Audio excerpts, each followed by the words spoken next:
Nobody warned you that becoming strong would feel like this. Nobody told you that before the version of yourself you are fighting to become, there would be silence. There would be rooms you sit in alone. There would be nights so long, so cold, so unbearably quiet that your own thoughts start sounding like enemies. They never told you that growth, real growth, does not feel like progress. It feels like loss. It feels like standing in the dark, reaching for something you cannot see, and not knowing if anything is even there. This is where most people stop, but you are still here, and that means something. There is a version of pain that is different from ordinary pain. It is not the kind that comes from a wound you can point to. It is not the kind that others can see, or understand, or even believe. It lives somewhere deep, somewhere quiet. It follows you into rooms full of people and still makes you feel completely alone. You have felt it. The weight of waking up and not knowing how to explain why you are tired, even after sleep. The pressure behind your eyes that no one notices. The smile you wear like armor. The words you swallow because you do not want to burden anyone. The moments you sit in silence, not because there is peace, but because there are simply no more words left. That kind of pain does not announce itself. It accumulates. Slowly, quietly. Like water filling a room you cannot leave. And it does something to a person. It changes them. Not all at once, but slowly. The way the coldest winters change the oldest trees. Bending them. Testing every root. Every branch. Loneliness is one of the most misunderstood forces in a human life. People think it is simply the absence of others. But it is far deeper than that. You can be surrounded by people and feel it in your chest like a stone. You can hear laughter in the same room and feel like you are watching everything from behind glass. Close enough to see, too far away to feel. And when loneliness stretches long enough, it begins to whisper things. It tells you that your pain is invisible because it is unimportant. It tells you that the distance between you and other people is permanent. That you are somehow different, somehow less. That whisper is a lie. But in the dark, it sounds like truth. And so many people believe it. They begin to shrink, quietly. They stop reaching. They stop risking. They stop becoming. And no one even notices. Because the most devastating damage often happens in silence. Failure. This word carries a weight that most people never speak out loud. Not the failure that others see, not the public stumble or the visible mistake, but the private kind. The kind where you had a vision for your life, and you watched it not happen. The kind where you tried something, believed in something, gave yourself to something, and it did not work. That kind of failure does not just wound your plans, it wounds your belief in yourself. And that is a different category of pain entirely. You begin to question not just what you did, but who you are, whether you have what it takes. Whether the gap between who you are and who you want to become is simply too wide. Whether you are the kind of person things work out for, or the kind of person who is always almost there. That doubt is not weakness. That doubt is the edge of something important. But in the middle of it, it does not feel like an edge. It feels like a bottom. Betrayal does something specific to a person. It does not just hurt, it rewires. When someone you trusted turns against you or abandons you in the moment you needed them most, something shifts in your understanding of the world. The ground you were standing on was not as solid as you believed. The people you counted on had limits you did not see.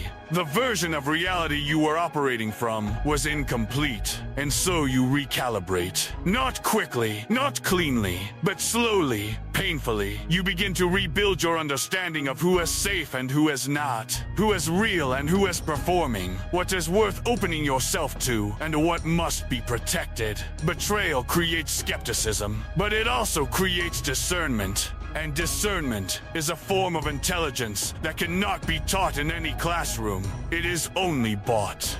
and the price is pain. Fear is the one thing that has stopped more human potential than any external force in history. Not the fear of lions, not the fear of falling from a great height, but the slow, quiet fear of being seen and found inadequate. The fear of trying and confirming what you most dread about yourself. The fear of hope, because hope makes you vulnerable to disappointment. This is the fear that keeps people inside comfortable limitations, that keeps them circling the same small life. Not because they lack ability, but because they have been hurt enough that trying again feels reckless. And not trying feels like the only form of safety left. Fear at this level is exhausting. It is its own kind of suffering.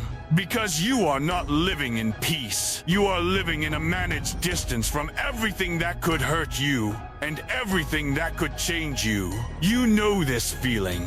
That careful, controlled distance from your own life. There are nights, specific nights where sleep will not come and you lie in the silence with thoughts that have nowhere to go. Nights where you replay conversations, decisions, moments. Nights where the weight of everything you are carrying has no name and no end. Nights where you feel, in the most honest part of yourself, that you cannot sustain this. That something has to change. That you are not built for this much pressure. And yet, the morning comes.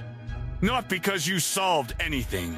Not because the weight lifted. Not because answers arrived in the dark. The morning comes simply because time moves forward even when you cannot. And you get up. Not because you feel strong, but because getting up is the only option you have. And that act, that quiet, unseen, uncelebrated act of simply getting up again is the foundation of everything that will one day be called your strength. Nobody sees those mornings. Nobody counts them. Nobody gives you recognition for surviving nights that nearly broke you. But you carry every single one of them inside you, quietly, permanently.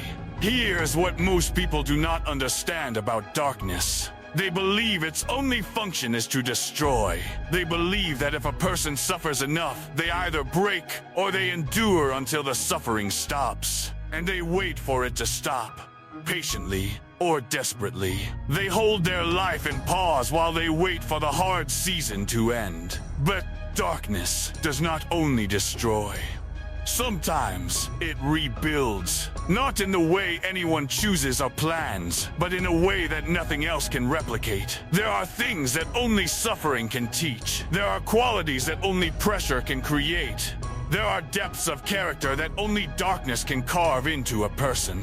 And the people who have been through the most difficult seasons of their lives, the ones who did not collapse, and did not run, and did not numb themselves into forgetting, those people carry something that comfortable lives simply cannot produce. This is not romanticizing pain. Pain is not romantic. It is not necessary to seek it out. But it is true that when pain finds you, and finds you unavoidably, and forces itself into the architecture of your life, it changes the structure of who you are. Sometimes, for the rest of your life. Consider two people, both facing the same season of pressure, both experiencing loss, failure, and isolation, both arriving at the same edge. The first person turns away, and this is understandable. This is human. They find a way to escape the discomfort, perhaps through distraction, perhaps through substances, perhaps through burying themselves in noise and activity so that the silence never becomes loud enough to confront them. They survive, but they exit the dark season essentially the same person who entered it, perhaps slightly more guarded. Slightly more tired, but unchanged at the level where it matters. The second person cannot find the exit, or chooses not to take it. Not out of courage, necessarily. Sometimes simply because there is nowhere to run. And so, they sit in it. They endure it. And in the enduring, something begins to happen. The illusions burn away. The false beliefs about who they are, who they need to be, what they need from others to feel whole. Those illusions cannot survive extended contact with reality.